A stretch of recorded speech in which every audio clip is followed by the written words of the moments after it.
Welcome to another edition of the program Customs Report. In today's edition, the Customs Image Maker speaks on private airlines in the country. Also on Customs Report, the Controller General of the Nigerian Customs Service and members of its management continue to brief members of the Committee on Customs on happenings around the Nigerian Customs Service in Nigeria. Plus, more report. I am Igeseme Edie. Stay tuned. The Controller General of Nigerian Customs, who was in the House with some members of its management, told the committee that the service will continue to obey laws governing the system in the country. I am going to respond to this one after the other. I would first take the chairman's comments on the issue of the budget of 2021 and the need to increase it from the 1.4 trillion to 1.679 trillion. Let me grab the indulgence of the chairman here to say the target set by the federal government every year is based on some parameters. Is not based on an ad hoc computation. First and foremost, the MTEF, which is the budget committee, sits down and look at and do a complete analysis, and then do a projection. And with our own officers, we also sit down and look at what is feasible that can be generated. And Mr. Chairman, I make haste to say this last year, 2020, we are lucky. Despite the COVID-19, we were able to garner this. But as at then, the African Free Trade Agreement did not come into place. African Free Trade Agreement has now taken effect from the 1st of January 2021.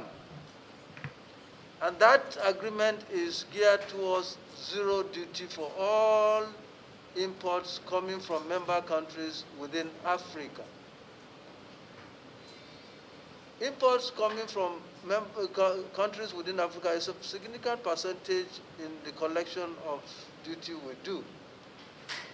Secondly, Mr. Chairman, if you recall when Ngozi Owela was here, she made mention of the WTO agreement. That also has come into effect, and we are signatory to that treaty. What is also gearing to us is zero duty to the import of member countries. So if we take this into consideration, Mr. Chairman,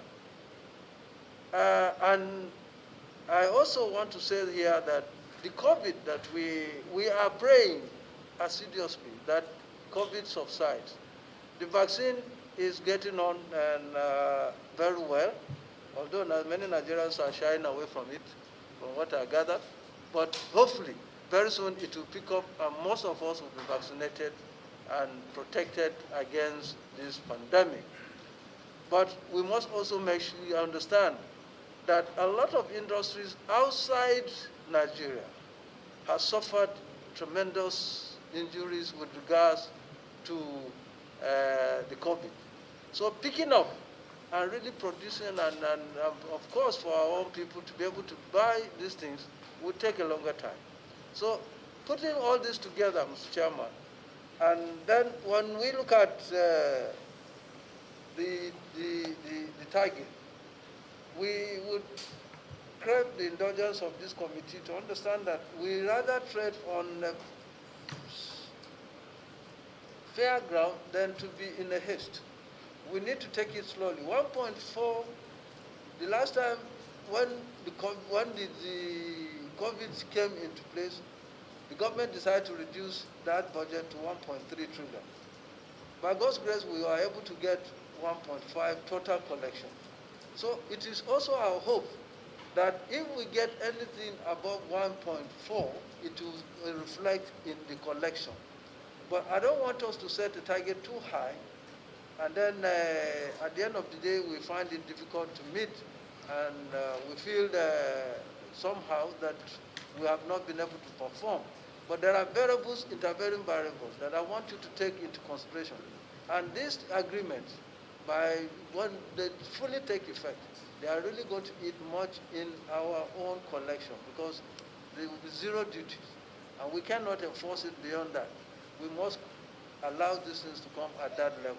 So, Mr. Chairman, I want you to take this into consideration in taking a decision as to what amount should be.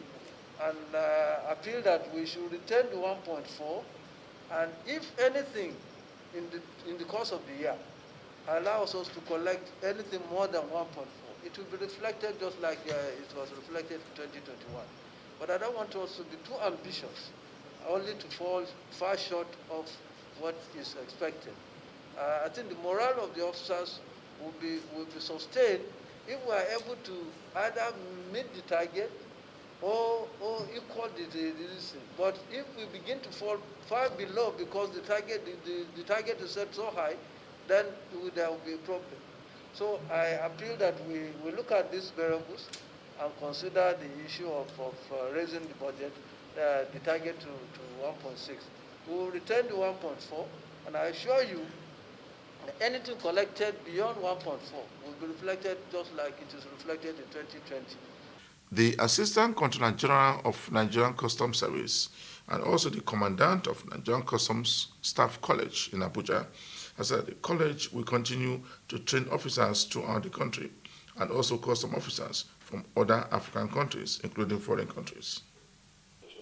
I would say the Controller General of Customs has rightly identified capacity building as very, very crucial to the success of the reforms that is undertaking. And he has not minced words in expressing the fact that training, continuous training, would be a major priority. And I think this explains the kind of investment that he has ploughed into the area of training program. First, I talked about TRADOC, which is a command level. It's headed by an officer as high as the Deputy Controller General. And every year,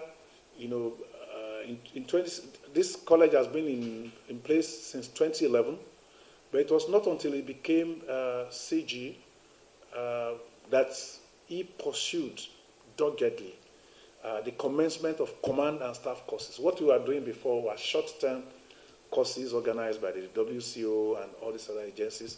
So it was through his determination and the vision that he has for training and capacity building that we were able to start command and staff courses. And he approves the budget for training, cost allowance, all of that. These are things that we've never heard of in customs before. At the beginning of each year, he gives approval for it, and then training has been going on very, very smoothly. I recall that in 2020, despite all the problems associated with COVID, he still encouraged us that once we are able to put in place some safeguards, for COVID 2020, respect the protocols, we should not allow it to delay, to disrupt our programs. And he approved that, we should have some funds to implement and respect those COVID protocols and ensure that our trainings were not disrupted. In 2020, we had all our training programs. We had 3 junior courses and 1 senior course graduated in spite of all the restrictions associated with COVID. So I must say that in terms of training and capacity building, he has identified this as a priority, and his body language, his utterances, and the approvals that he gave showed very clearly that this is his priority area. And at the end of the day, this is how you are going to measure professionalism, commitment to training.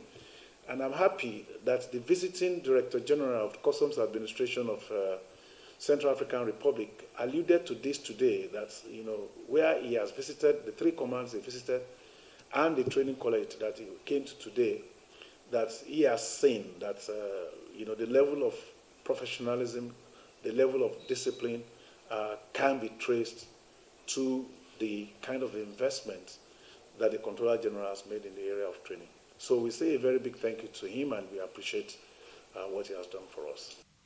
You are watching the program Customs Report.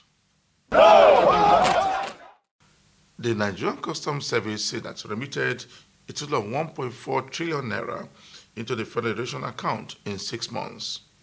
The Customs Image Maker also said that the scorecard was higher than 703.5 billion naira realized in 2020. It speaks more on the private airline owners in Nigeria.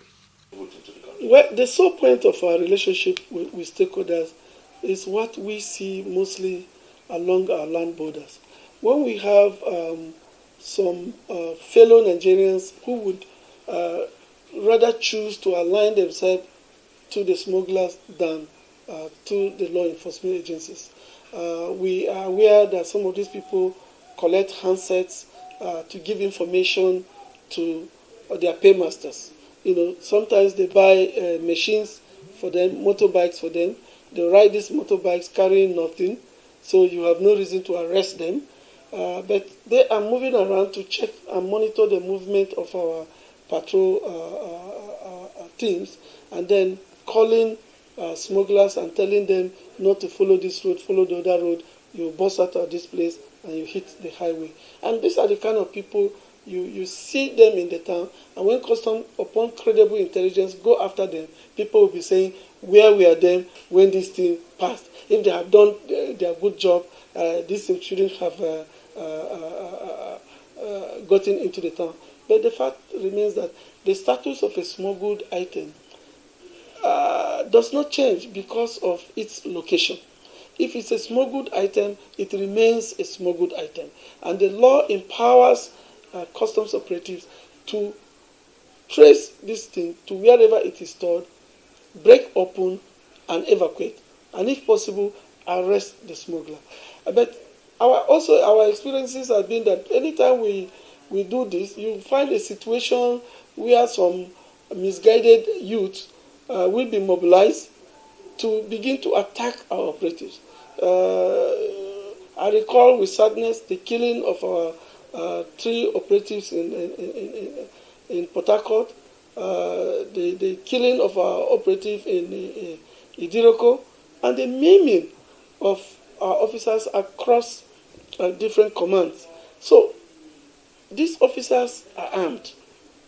As much as they want to exercise restraint, as much as they want to operate within what we call rules of engagement, it is very difficult for you to hold a rifle and somebody comes with a cutlass right to your front and cut you or machete you.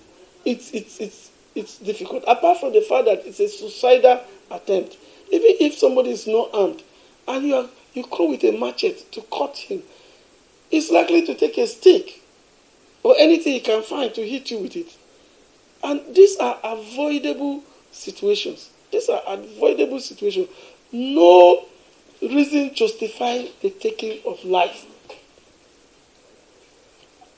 Either that of the custom officer or that of the ordinary person on the street.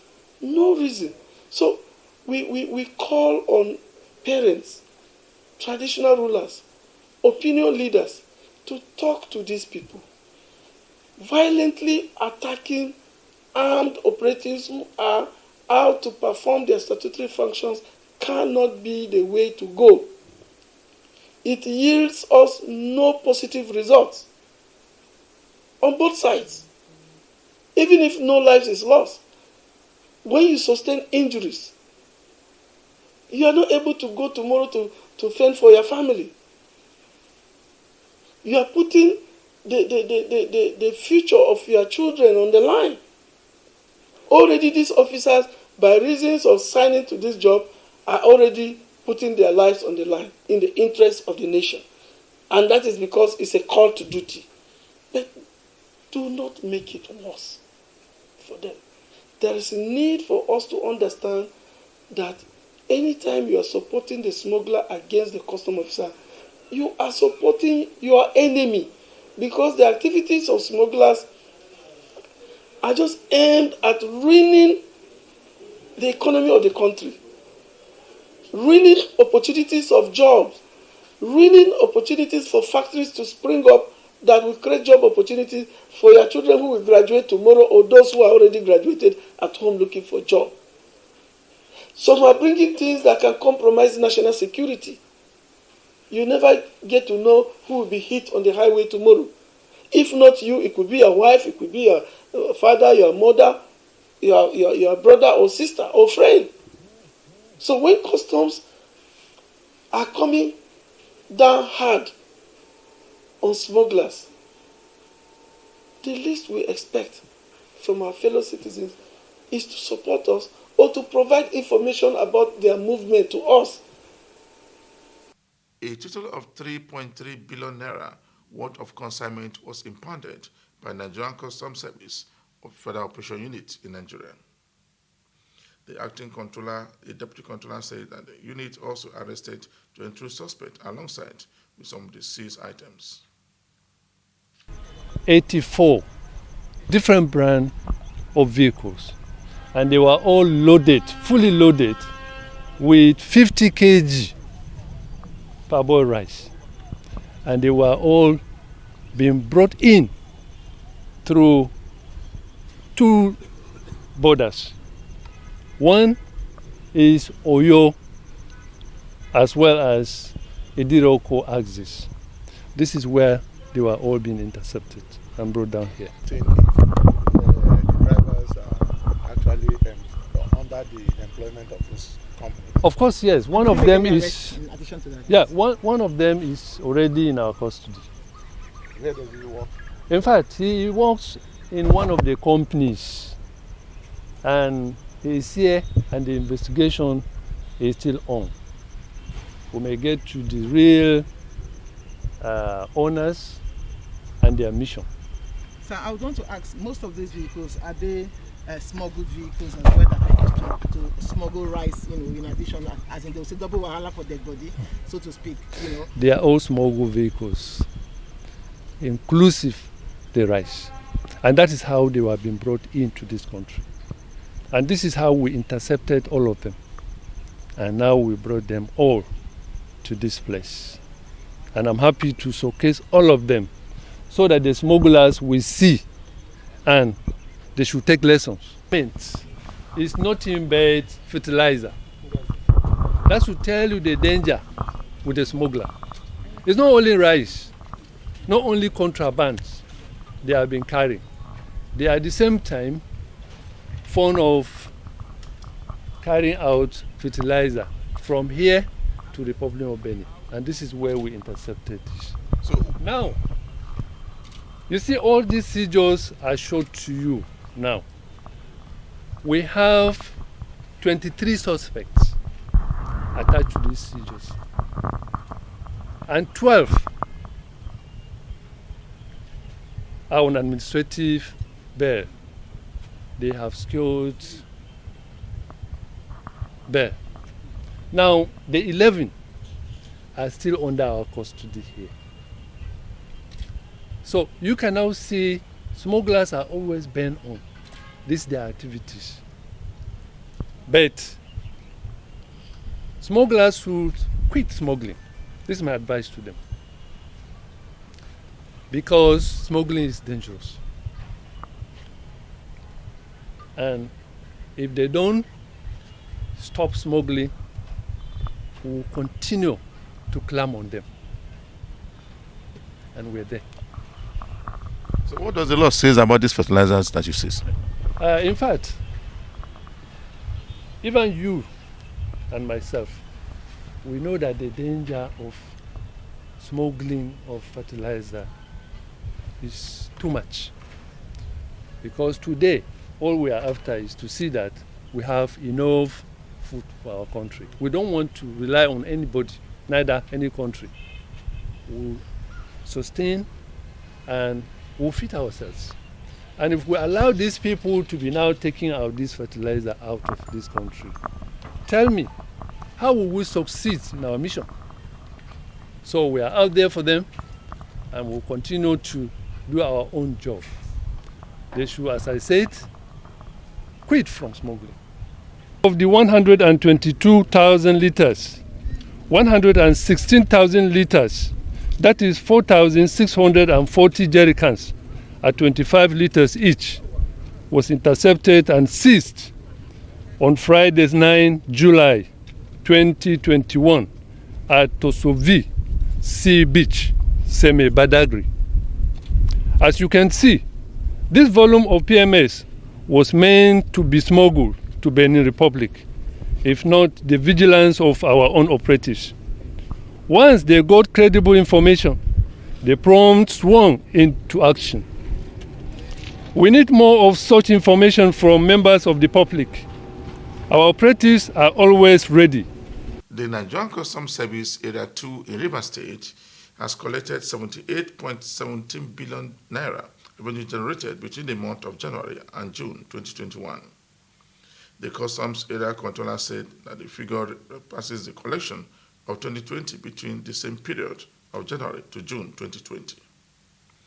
The Customs Area Controller said that this has made possible due to largely strict enforcement of fiscal policies.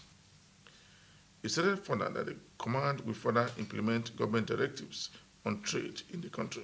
The area controller noted that 4 suspects were arrested in connection with the seizures. He warned that the long arm of the law will not hesitate to crush any importer and exporter or trader who dares the commitment of the Nigerian Customs Service. Was found to be laden with tramadol and ceramic tiles. As we said, the nicest procedure of customs clearance have so much simplified it that an importer can make his declaration, pay his duty, and present his consignment for physical examination and release. Now, our problem is compliance, compliance. This unpatriotic citizen or foreigner that imported the container declared the container to us electronically as laden with ceramic tiles. Unknown to him, right from origin, through his transits and transition to Nigeria, this container is being monitored. And somewhere along the way, they were able to stop over and conceal 1,387 cartons of tramadol inside the container that was declared to us as ceramic tiles. So the container was examined this morning, and it was found to contain 1,000 cartons of tiles, which was used to conceal 1,387 cartons of tramadol, 120 milligram. We have 20 sachets per pack and 20 sachets of 10 tablets and 18 packets per carton.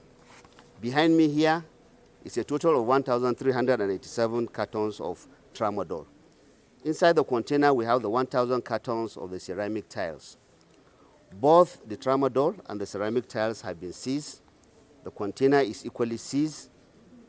The importer will surely be charged to a competent court of law, and he will explain why he decided to default the rules and regulations governing the importation into Nigeria. Just before we round up this week's edition of the program, we brought you a report on the seizure made by the FOU in Lagos. For me, Egeseme Etinye, thanks for watching.